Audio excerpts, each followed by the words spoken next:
Hello and welcome to my YouTube channel, Happy Cells and Souls. I'm Julie Powers and I am a licensed Zumba instructor and a partner with the Juice Plus company. And I like to think that my mission is to inspire healthy living around the world, but also to help people know that life is better when you're dancing through it.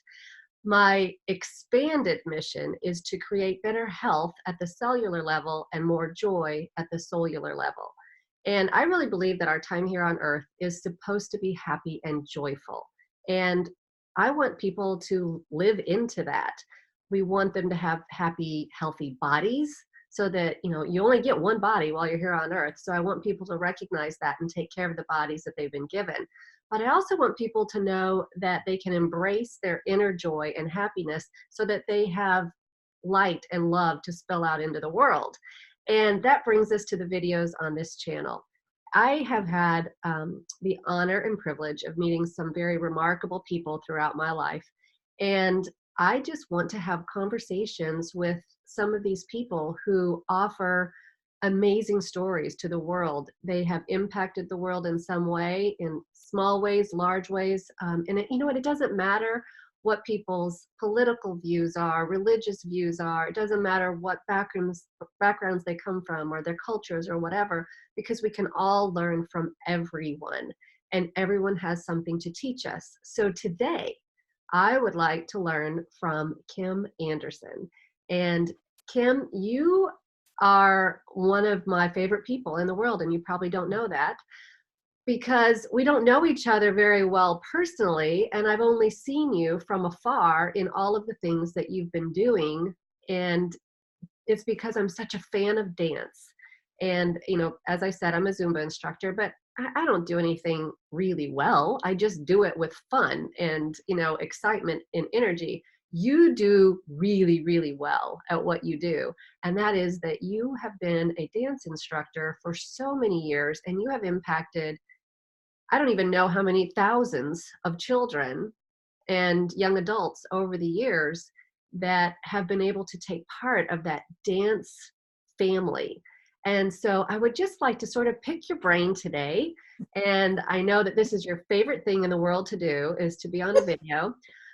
But if you could just kind of take us back for a little walk back in time, where did it all start for you? When did you start taking dance classes, and how did you get hooked on ballet? Well, I first began ballet classes, dance classes, when I was 6. It was my birthday gift from my grandmother.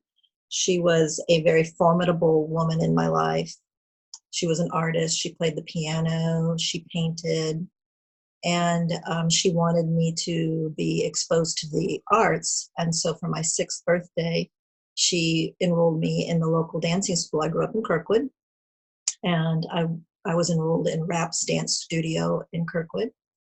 And it began as simple as that. I started at 6. I loved it. I had an affinity for it. I never remember complaining about having to go to dance classes. The dance school environment at Rap's dance studio was invigorating. It was full of kids coming in and out.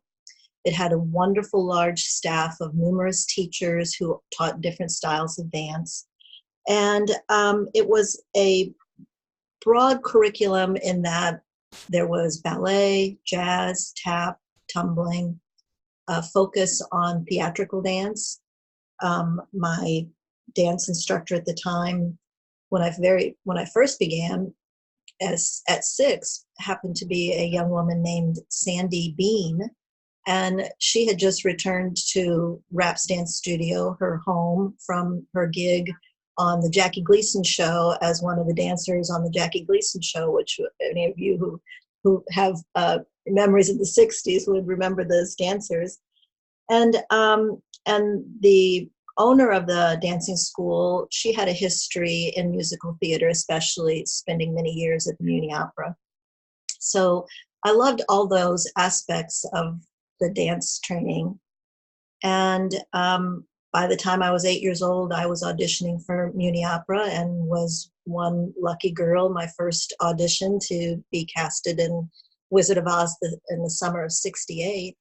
It was so much fun. I never wanted it to end. I loved being in the theater. I loved being backstage. I loved being in rehearsal. We would spend day after day, all day long on the rehearsal stage at the Muni with other like-minded, hungry young dancers. It was wonderful. What a great So, experience at oh, such a young age.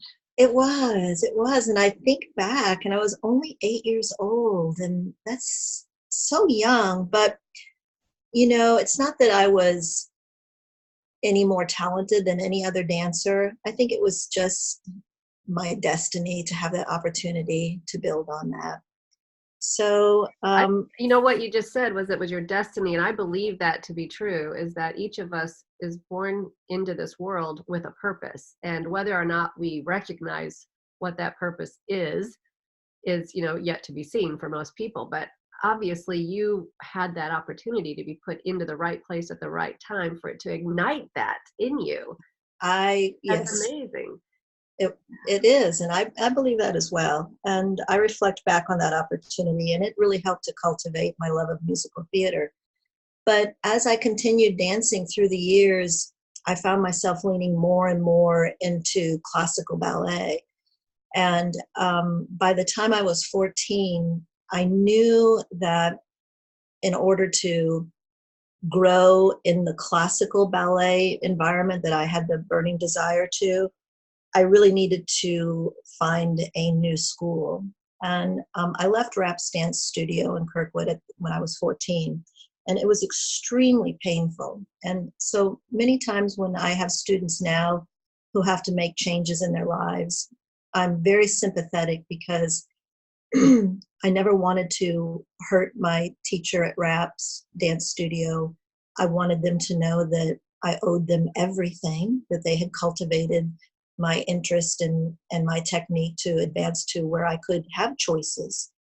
So at 14, I moved to a ballet academy in Creve Coeur, and it was everything I wanted. It was very strict, very structured. We had ballet 6 days a week. There was no time for after school activities, but that was okay. It, Wow. yeah, it was okay though, because I wasn't social at school. My school career was very private and very limited. And actually, I reflect back on it now, and if I did not have ballet or dance in my life, I probably would have been a very lost student. I was so private in junior high and senior high that never once in my Kirkwood High School experience did I ever once eat in the lunchroom, because I didn't have friends. I didn't have anyone to sit and talk with at lunch. I didn't belong to a group. So, but I used that time. I went to a study hall, did my work, because after school, I raced home, had a bite to eat, and headed straight to the ballet school in Creve Coeur. So, um, ballet was really my life. School was the academic day at school was a process to which I had to attend, and that was on my to-do list. But when I got to the dancing school in Creve Coeur, that's when I felt like I was truly myself. And there I got to participate in learning classical ballets, full classical ballets, the full Swan Lake, the full Sleeping Beauty, Les Sylphides, the Nutcracker. And that's where my heart was. And then I became more interested in classical music. And for Christmas, my Christmas gifts and birthday gifts were ballet books and classical albums. And there I found my real calling in the classics. That is However, great. Yeah. it, Okay. it's wonderful. But I have to say, my love and interest in musical theater has never waned. It was just kind of moved to the side while I focused completely on classical ballet. And I have to say that I read and see that often with professional dancers who are in ballet companies, who then desire to express themselves in musical theater and can perform in Broadway musicals and have that outlet as well. It's it's important. It's wonderful. It feeds you.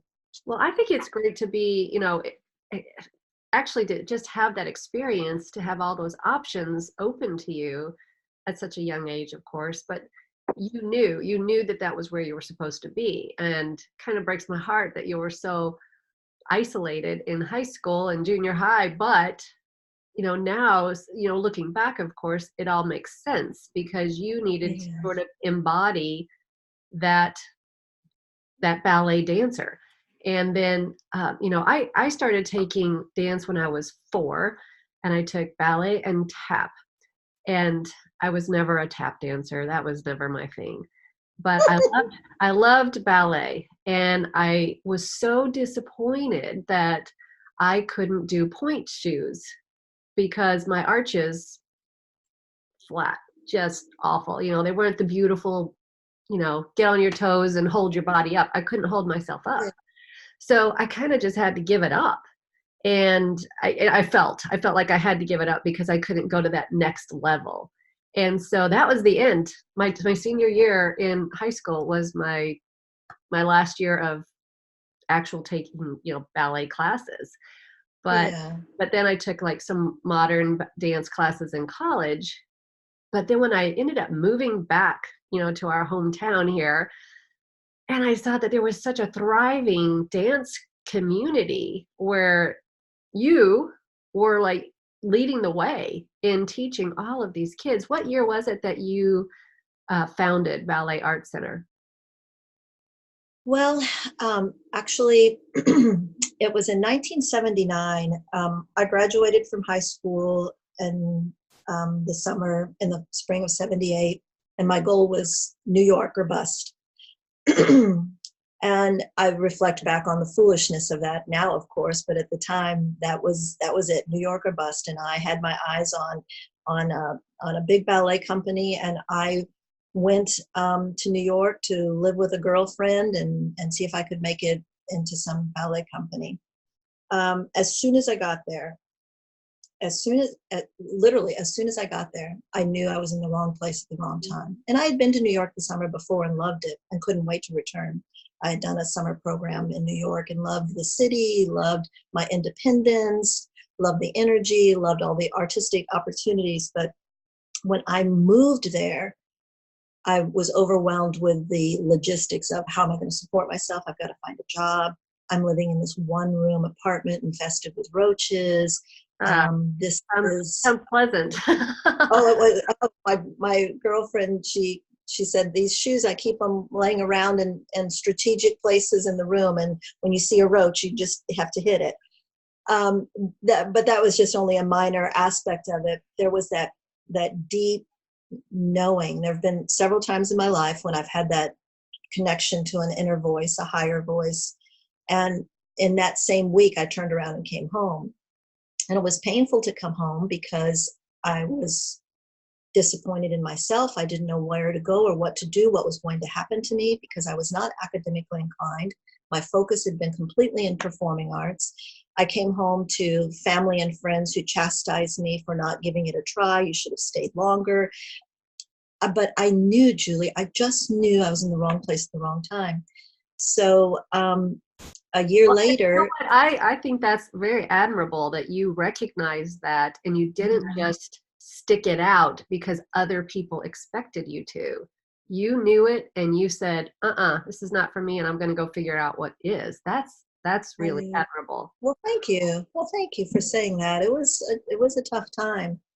And so a year later, in August of 79, there was a young woman in Bonne Terre who had actually opened a ballet school, the Ballet Arts Center, and she had been teaching for 2 years. And she was relocating to Texas. And she called my ballet instructor, Nathalie Levine, in Creve Coeur and wanted to know if she would come and run this ballet school. And to which she said, no, I have a big academy. I'm not coming to Bonne Terre, Missouri. So Mrs. Levine asked me if I would consider it. And initially I said no, I was not interested. I had no desire to be a teacher. I wanted to be a dancer. But I'd never even been growing up in Kirkwood, I'm embarrassed to say I had never been farther south than South County Mall. I had never traveled south on 55 to, let alone to Bonner, Missouri. Well, So at that time, there wasn't a whole lot of reason to come this way unless you went to the outdoors. We have lots of outdoor activities here. well, my mother really, really encouraged me. Please, Kim, just give it a try. 1 year, just give it a try for 1 year. So I drove down to Bonne Terre, Missouri, met a lovely family, Dr. and Mary Berry, who introduced me to the community. They welcomed me with open arms.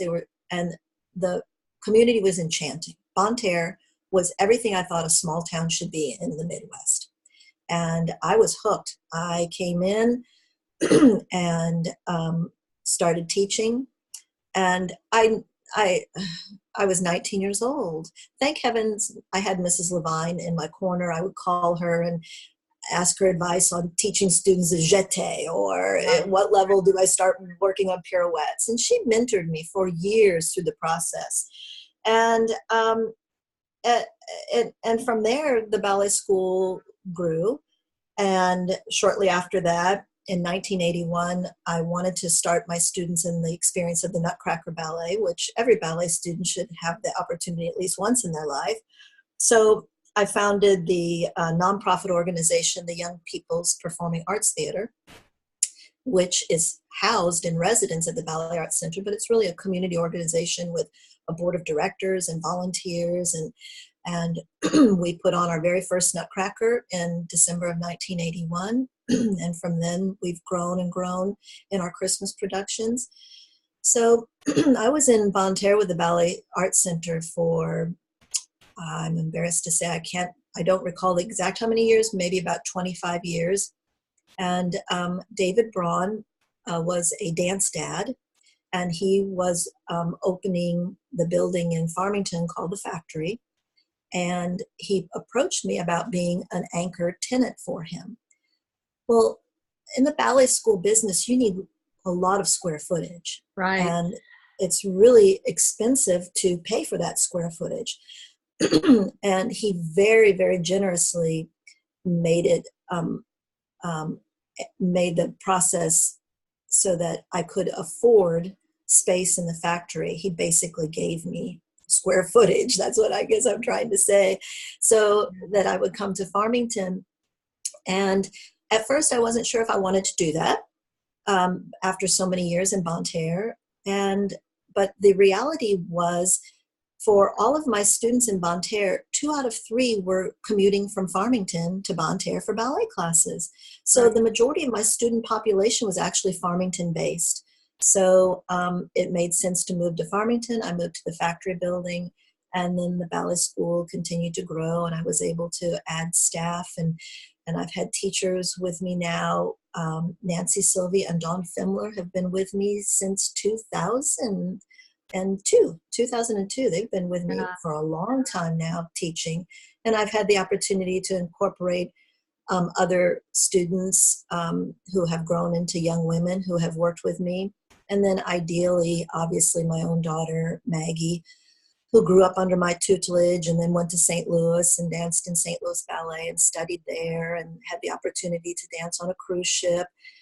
She returned back home. And so she's my partner, and hopefully the future of the ballet school with her broad experience. We only have a couple minutes left.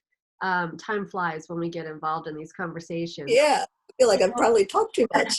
No, it's all fascinating. And I love that, there's a real history there, and that you found where you were supposed to be in your soul. You knew that you were supposed to be a dance instructor, a real classic ballet teacher, and, all the other things that you're able to teach there. Because I think that for a lot of people that have never danced before, they're like, I don't know how to dance. I know I have people come into my class, I don't know how to dance. I don't have rhythm. I have 2 left feet, whatever. And I'm like, it doesn't matter. Just keep moving and have fun. And I don't think that people realize that dance is not just about a very structured class environment, but any kind of dance can be so good for people, for their heart, their lungs, their mind, depression, anxiety, stress, within the classes, it's a sense of community and being, and for the individual, and I'm sure you've seen this in many of the girls, that boosting of their self-confidence and the awareness of themselves within their own bodies and what they're capable of, the strength, the flexibility, all of those things wrapped up in dance. Um, if you could kind of encapsulate what you have seen dance bring to your students since way back when, what is a recurring theme that you would say, this is why I do what I do, this is why I wish more people would try dance? Right. Well, I think what happens for most dancers is that it becomes a very personal experience and a very personal journey, but yet you share it collectively with every other dancer on the dance floor. You have your own desire to find that moment where the music begins and you begin the port de bras and you stand at the bar and there's that breath and okay, and we begin.